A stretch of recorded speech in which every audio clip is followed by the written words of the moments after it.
le centre du Tawantinsuyu, c'est-à-dire les 4 provinces de l'Empire Inca. C'est-à-dire, vous prenez un cercle, vous le divisez par le méridien et l'équateur, et vous avez ces 4 zones, on l'a vu tout à l'heure. Qui est le centre des 4 zones? C'est l'autre nombril, c'est Gizeh. Donc ici, vous voyez aussi, il y a la culture du géoglyphe. Un peu plus loin, là, tout au bout de l'aéroport, on trouve les initiales JG, haute de 80 mètres, c'est sympa, mais c'est pas moi. Bon. On va un peu plus loin, à 2,5 km. Là, on est à environ quand même à 3800 mètres d'altitude. Hein. Faut pas faire le zouave et courir comme un dératé à Cusco. On se retrouve avec à l'hôpital avec le soroche, c'est-à-dire on respire plus et on a du sang qui sort de tous les orifices. Voilà, c'est arrivé à ma femme en impôt. Donc, on a des cailloux comme ça, à cette altitude, on trimballe 200 tonnes, 280 tonnes, et on fait ces 3 enceintes, qui ne sont en réalité que la dentition d'un jaguar gigantesque, dont les dimensions sont en kilomètres. Ah là, le problème, et on ne vous en parle jamais, c'est dégoûtant. Là, le célèbre site de Machu Picchu, tout à l'heure je vous ai parlé de Hollande, je vous ai parlé de Sarkozy, je ne vous ai pas parlé de Chirac. Et bien vous allez voir, regardez à droite et regardez maintenant, quand on tourne, regarde, c'est bien le nez à Chirac ça. Alors vous voyez que cet endroit regarde le ciel tout comme la pointe de la Grande Pyramide, tout comme les Moai de l'île de Pâques, mais personne ne le dit. Si sur place ils le savent, puisqu'ils font des tableaux, ils les vendent. Mais dans les livres, rien. Les Européens, on ne leur dit rien. Pourquoi? C'est parce qu'ils se diraient, attendez, on a été précédés par des extraterrestres, par des géants, par des machins. Regardez, la distance exacte entre l'île de Pâques et le célèbre site andin de Machu Picchu, Chirac, au Pérou, est de 4058,795 km de centre à centre. Si l'on divise le périmètre terrestre précis par cette dimension, le résultat est plus carré. Coïncidence, comme d'habitude. Voilà, on continue, c'est encore un peu plus loin. Ollantay Tambo. Tambo, c'est le champ Ollantay des larmes, parce qu'il y a eu une guerre, et là, les Incas, à proprement parler, ont été écrasés par les Espagnols pour 2 raisons. La première, la grippe, la deuxième, les armes à feu. Donc, voilà. Des mégalithes de 20 à 30 tonnes, ça, et jusqu'à 70 en réalité, appareillés au demi-millimètre près, à près de 4000 mètres d'altitude dans les Andes. Alors, j'aurais aimé vous montrer à quel point c'est raide, cette pente. Et comme il pleut quasiment tout le temps, on se demande comment ces gens-là peuvent monter sans se faire écrabouiller parce que le machin glisse. C'est terrible, c'est une pente extrêmement raide. Donc là, c'est encore... Vous le verrez d'ailleurs dans le film suivant. Maintenant, la question qu'on se pose, c'est d'où viennent ces analogies dans les appareillages mégalithiques. Là, on l'a vu tout à l'heure, c'est l'île de Pâques à Vinapu. Là, c'est à Cusco, c'est-à-dire la capitale de l'Empire Inca. Vous voyez, cette construction est très similaire. Et là, on a la même chose, mais cette fois-ci, c'est à Gizeh. Ça, c'est en calcaire, ça, c'est en andésite, et ça, c'est en tuf volcanique. Quelle que soit la pierre, les résultats sont les meilleurs possibles. C'est ça la chose à retenir. On continue parce qu'il y a encore beaucoup de chemin. On a vu Paracas avec son géoglyphe, Nazca avec ses pistes, ses lignes et ses géoglyphes aussi, animaux. Machu Picchu avec la tête à machin, Chirac. Cusco, la capitale de nombril du monde. Sacsayhuaman avec la dentition d'un jaguar. Ollantay Tambo avec ses pentes raides, etc. Paratori avec ses arbres et rien autour. Maintenant, on va se retrouver en Afrique. Il faut franchir 7000 et quelques kilomètres. Mais les repères sur l'océan, comment fait-on? On n'en a pas. Et la courbure nous empêche de projeter des lignes. Donc ce sont des géodésiques nécessairement calculés sur des moyens terrestres ou aériens. Voilà. Donc le problème se pose très clairement, vu que la ligne géodésique est légèrement formée, elle est là. Ici, on a vu tout ce qu'on a vu, et là, on va aller dans un coin particulier, qui est au Mali. Les Dogons du Mali, étudiés par Marcel Griot et Germaine de Thierrin, que j'ai connu, et le système de Sirius et ses 3 étoiles. C'est-à-dire 50 ans avant qu'on découvre que Sirius avait des compagnons plus lourds que lui et plus petits, quasiment invisibles, par des moyens d'astronomie, les Dogons, ils le savaient. Et il y a quelque chose qui m'a choqué, qui n'apparaît pas dans les ouvrages des gens qui ont fait les études, c'est que l'étoile la plus petite du système ternaire de Sirius est aussi la plus lourde. Or, dans l'expérience humaine, jamais quelque chose de très petit est plus lourd que quelque chose de très gros. Très gros. Donc on peut se demander comment ça s'est venu dans l'idée des Dogons. Voilà, le mystère est là. Donc ces gens-là, ils dansent et ils nous disent, nos ancêtres venaient de l'espace, c'est pourquoi ils sautent ou ils se mettent sur des échasses, pour montrer que, voilà, ils les dépassaient, ce sont des dieux blancs qui sont venus. Ça n'a pas fait beaucoup de différence présentement, mais c'est comme ça.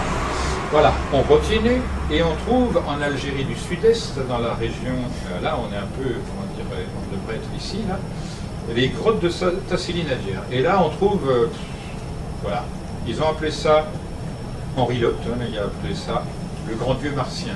Regardez, c'est une sorte de grande mythe géante, puisque ça fait 6 mètres environ. Avec ces choses-là dans le creux des bras, avec des doigts pour faire du piano, je ne sais pas. Puis avec une tête, là c'est qui? C'est ni Hollande ni Sarkozy, c'est le prochain ça. Allez hop. Donc le mystère continue, et après on arrive toujours sur la même ligne, sur l'oasis de Siwa, qui est le haut lieu où Alexandre le Grand a eu les plus grandes prévisions, qui l'ont laissé blanc. On lui a dit tout ce qu'il a vécu, tout ce qui lui restait à vivre. Pardon, hein. Donc c'est là, c'est une oasis en plein désert, hein, elle est toute seule, regardez, c'est quand même, voilà. La réalité, c'est qu'il y a de l'eau entre les grands lacs d'Afrique et là, les souterraines. Et ça, hop là, ça ramasse ces eaux souterraines. Il y a une mer intérieure qui n'existe plus. Après, on arrive sur le site des fameuses grandes pyramides, pour le point central, et on va continuer notre course vers le soleil levant. Ici, nous sommes, et on va essayer d'atteindre au moins ce point-là. Et on s'arrête dans la plaine de la Bekaa au Liban, à Baalbek, c'est-à-dire l'endroit des dieux. Ils ne mettent pas la ville, c'est l'endroit des dieux. On y trouve des monolithes de cette espèce, 18,90 m de long sur 4,80 m de largeur et 4,80 m de hauteur, à une densité de 2,5 tonnes à 2,6 tonnes le mètre cube. Ça fait quand même des pierres qui dépassent les 1000 tonnes.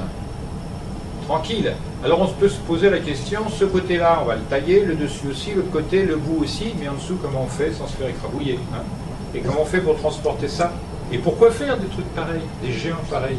Alors on va aller dans les livres d'Adam, qui sont pleins de fautes de mathématiques, de calcul. On va voir que la résistance des métaux n'est même pas observée, il raconte n'importe quoi, mais c'est son métier, il le fait. Regardez, avec un personnage dessus, ces pierres sont là depuis la plus lointaine antiquité. En réalité, on dit « Ah, ce sont les Romains qui ont fait ça, c'est le temple de Jupiter éolien, là, bien sûr, les Romains. » Ils étaient 4 peut-être avec Astérix et Obélix. Celle-là, on l'a mesurée très précisément, 435,6 mètres cubes à 2,6 tonnes le mètre cube, un bloc de 1132,560 tonnes de pierre taillée. Sachez ceci, les Allemands, qui sont des gens très honnêtes, très rigoureux, très capables, ils ont installé leurs plus grosses grues mobiles autour de là. Toutes les grues rassemblées là-dessus, pour porter ça, ils ne peuvent pas. Toutes les plus grosses grues capables, ça ne peut pas soulever cela. Donc ça veut dire qu'il y a un problème aussi de place. On mettrait des cordes en croix pour mettre 5000 hommes autour, on ne pourrait pas déplacer cela non plus. Il y a le mystère donc des dimensions et du poids. Regardez, l'homme ici fait 1,80 m. Et la bêtise de ces gens-là est telle qu'ils mettent des petites pierres et dessus les grosses. Ils sont terriblement crétins. Il y a des petites pierres ici, petites pierres là, petites pierres, et là, boum, boum, voilà. On met des pierres de 6-7 tonnes ici, et là, paf, on passe à 1000 tonnes tranquille. Et en plus, on se donne le luxe de les assembler avec une perfection. Regardez, lui, il la soulève, il n'a aucun problème. Ça, c'est le monde de Internet. Voilà. Donc, pourquoi faire simple quand on peut faire compliqué? Et toutes ces pierres sont trouvées à 15 km de leur carrière. Ce ne sont pas les plus grosses pierres taillées du monde, elles sont en Égypte. Ce sont les statues qu'on appelle les colosses de même nom. Non pas parce qu'elles porteraient le même nom, mais parce que c'est le nom du personnage qui les a rendus célèbres. Mégalithe de 1000 tonnes vu du ciel à Baalbek au Liban, c'est celui qu'on a vu tout à l'heure. Vous le reconnaîtrez, les maisons là. Regardez ce truc-là. Sympa, hein? Passer en hélicoptère. Tiens, je l'ai vu, c'est celle-là. On continue, ça c'est une photo prise en 1901 et celle-là relativement récemment dans les années 2000. Même pilier, même contrefort, là, hop là, le même truc, il a un peu grandi. Regardez, lui il est dessus, lui il est en bas, voilà, c'est toujours le même problème. Qui s'en occupe? Personne. On ne fait aucun livre. On continue et hop, on arrive ici en Jordanie à Petra. Ça c'est bien, c'est pas une pierre lourde, c'est une pierre sculptée, c'est un pan de montagne et on a tout évidé. Donc c'est des gens qui connaissent parfaitement le travail de la pierre, parce qu'à partir de trucs comme ça, réaliser des colonnes parfaitement cylindriques, c'est du boulot. Hein. On dirait que rien ne leur fait peur, et regardez la virtuosité de la pensée. Je vous ai dit tout à l'heure que vous aviez 3 zones qui délimitaient cet équateur penché. Là, elles sont signalées, mais c'est uniquement pour les gens qui ont le 2e étage bien fait. Hein. C'est ceux qui font attention à ce dont on parle. Voilà. On continue, on arrive à Uruk, ici, en Iran. Épopée de Gilgamesh, déluge, invention d'écriture à citadine, c'est-à-dire un nid de civilisation, dans la région de Sumer. On n'en sait pas grand-chose, hormis que la plupart des choses ont été données dans la Bible. Remarquez, pour les amis des francs-maçons, la poignée maçonnique est ici. Là. On la trouve également en Chine, mais bon. Là. On continue, on arrive ici, dans la zone de l'Indus, à Mohenjo-Daro. C'est là, désormais, le Pakistan. Je vous rappelle, ça n'est plus l'Inde. Et l'énigme des squelettes radioactifs. En effet, on trouve des squelettes, ils sont tous orientés vers ce trou-là. Et ce trou-là, il est très radioactif, et les squelettes aussi. Devinez ce qui a pu se produire. Je ne sais pas. La science peut le dire un jour ou l'autre. On continue, et là, c'est l'inverse de la bombe atomique. C'est, pardonnez-moi l'expression, la partouze. C'est-à-dire que dans les grands temples qu'on trouve sur cet équateur, on trouve des temples qui sont dédiés à l'amour physique, des temples dédiés aux activités de reproduction. C'est-à-dire, après la bombe atomique, il faut, ou après le cataclysme, il faut procréer. Voilà. On continue, Sukhothai, et c'est la même chose. On va arriver en Angkor-Wat, on dirait, comment dire, le Versailles cambodgien, littéralement, en se retrouvant devant un carré aquatique ici. Ce pont, il a été construit au XXe siècle. Pas possible d'y aller avant. Pourtant, la route était faite, etc. Ces constructions sont lisibles de profil et du dessus. Et là encore, on a des problèmes technologiques, si je puis dire. On en a d'autres. Regardez ça. Vous voyez ici, là, c'est un des décors d'un pilier. Ben, on a des petites frises comme ça. Ici, là, vous le voyez mal, c'est son œil. Et là, c'est une tête, c'est le serpent de mer qui entoure un dinosaurien. Regardez où est situé Angkor-Wat par rapport à Gizeh et l'île de Pâques. Quand même sympa dans l'indication géométrique. Donc, ces problèmes-là, on les retrouve partout. Parce que je ne vous ai pas dit, mais je vous le montrerai dans le film suivant, aux alentours de Nazca et de Paracas, il y a Okukahe-Ika avec des milliers de galets, plusieurs dizaines de milliers de galets gravés de ces espèces d'animaux-là, entre autres, et des scènes amoureuses qu'on a vues précédemment. Et ces galets ne sont considérés que comme étant des artefacts modernes, faits avec des fraises de dentiste, ce qui est faux. Alors maintenant, vous avez compris qu'on a travaillé à plat tout à l'heure sur des modèles de géométrie dite euclidienne, et là, non euclidienne, c'est-à-dire quand on travaille sur une sphère, là, la somme des angles du triangle, c'est égal à 180. Mais quand on est sur une sphère, c'est supérieur. Et là, lorsqu'on est, c'est inférieur. Donc il faut vous souvenir que là aussi, il y a un ternaire géométrique, ce qui était indiqué également aussi bien par les trois lignes qu'on a vues à Paracas, etc., aussi bien dans Petra, etc. Parce que c'est un référentiel toujours le même. Quand on travaille maintenant sur une carte en projection de Mercator et qu'on va de Teotihuacan à Gizeh et puis après à Chelsea, là où on trouve les pyramides en quantité industrielle, la relation ici est 1 et là 618 aussi. Ah, qu'est-ce qu'ils sont bizarres les gens de cette époque. On prend le départ et on s'aperçoit que la base de la pyramide de Teotihuacan, c'est la même que celle de Gizeh, sauf qu'elle est 2 fois moins haute. Parce qu'ils travaillaient 2 fois moins. Voilà. Paresseux les Mexicains, il y a la bière. Et les Égyptiens aussi, remarquez. Donc on se posera des questions utilement. Je les ai données dans mon premier livre, mais il n'a pas paru, tant pis.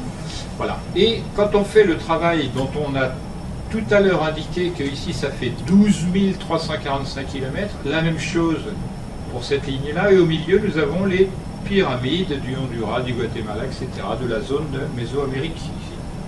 C'est quand même rigolo tout cela.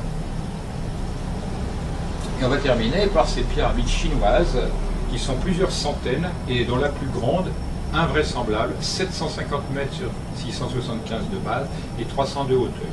La plateforme au sommet est un double carré de 150 mètres sur 75. C'est exprimé, vous voyez, en mètres. Il n'y peut rien.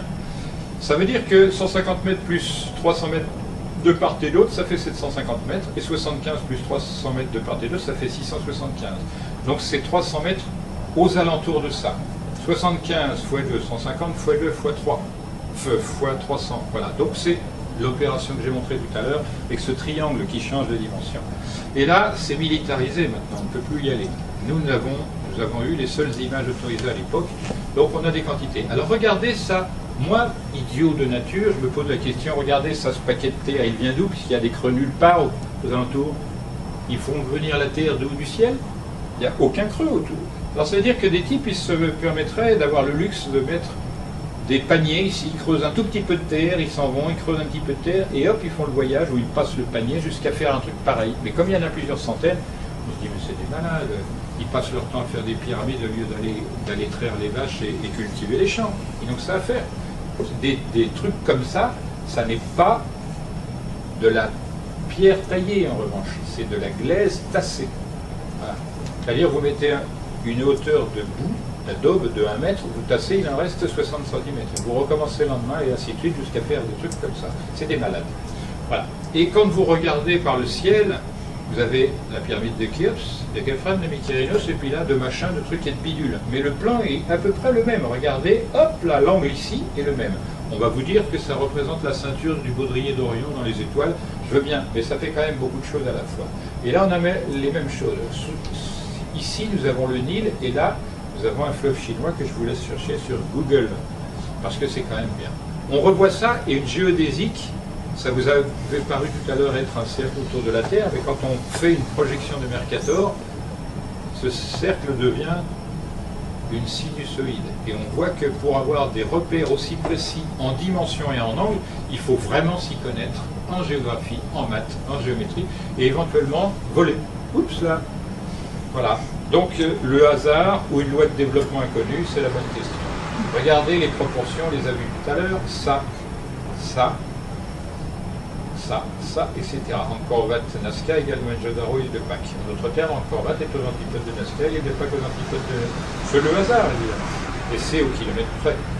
On voit Angkor Wat, Gizeh égale Phi, égale Gizeh divisé par Nazca, Gizeh divisé par Nazca multiplié par Phi égale Nazca, encore. Et encore. Voilà, ces choses-là, ces choses-là, ces choses-là. Les questions se posent toujours les mêmes. Pourquoi comme ça et pas autrement? Et cette chose-là que vous avez vue précédemment, c'est-à-dire la distance entre Angkor Wat multiplié par le nombre d'or égale Gizeh Nazca, et Nazca multiplié par le nombre d'or égale Nazca Angkor Wat, c'est la même loi, sauf que c'est fait sur un cercle, que ça, hop là. Vous vous souvenez que là, c'était divisé, c'est par multiplié par racine carrée de phi, là, c'est multiplié par phi, mais c'est la même loi. Donc, maintenant, il me reste à expliquer la fonction du grand sphinx, et vous serez libre. Le sphinx, depuis son origine, est l'emblème de l'énigme. On se souvient que les Grecs disaient que le sphinx posait des questions aux visiteurs, et notamment à Oedipe. Et qu'est-ce qu'il a conclu, Oedipe, comme énigme? Quelle était la question du sphinx? Qu'est-ce qui marche? 4 pattes le matin, à 2 pattes le midi, il y a 3 pattes le soir. Et la réponse qui était donnée? L'homme. L'homme et son destin. Ça, c'est la réponse complète qu'on oublie. C'est comme la citation de Rabelais qu'on oublie, on tronque à la moitié. C'est aussi dans la Bible, ça. Oui, science en conscience. Oui, puisque ça correspond à un développement temporel. Donc simplement pour vous dire, regardez si vous êtes attentif, ici il y a une bosse. Est-ce que vous avez déjà vu un lion noble avec une bosse ici? Non. C'est-à-dire que cette bosse appartient à un autre référentiel que celui de l'anatomie animale. C'est ce qu'il aura fallu découvrir. On note les dimensions du sphinx sont en relation avec phi carré. Sa longueur 72 mètres, directement 72 mètres. Et pourquoi c'est important? Parce que c'est le cinquième d'un cercle, 72 degrés. Équivaut à 137,09 coulées. Ça, 72 mètres, c'est 137. Or, les 360 degrés d'un cercle divisé par phi carré, soit 2 font 137,09. On voit que même cette figure, qui est une sculpture, qui est le centre réel du monde, parce que les grandes pyramides, elles ont été disposées à loisir. Ça, on n'a pas pu le bouger puisque c'est sculpté. Donc le vrai centre du site, c'est ça. C'est l'énigme qui constitue ce site-là. Et il regarde toujours le soleil en face. Et quand il regarde le soleil à son lever, il voit passer les constellations. Le soleil servant, si je puis dire, de point de limite entre la constellation et le regard du sphinx. Le zodiaque des saisons a un cycle d'1 an. Printemps, été, automne, hiver. Mais le cycle précessionnel, lui, il a une durée de 25 920 ans. C'est-à-dire que ces constellations vont mettre près de 26 000 ans pour toutes faire le tour du zodiaque et se représenter. Si je vois le lion ici, pour le revoir une autre fois, il faudra attendre 25 920 ans en moyenne. Or, il se trouve que lorsque la constellation du lion est visible ici, de l'autre côté, c'est la constellation du Verseau, et l'ancien nom du Verseau, c'était l'Ange. En fait, ici, vous avez la tête de l'ange et là du lion. C'est un axe. Donc, en réalité,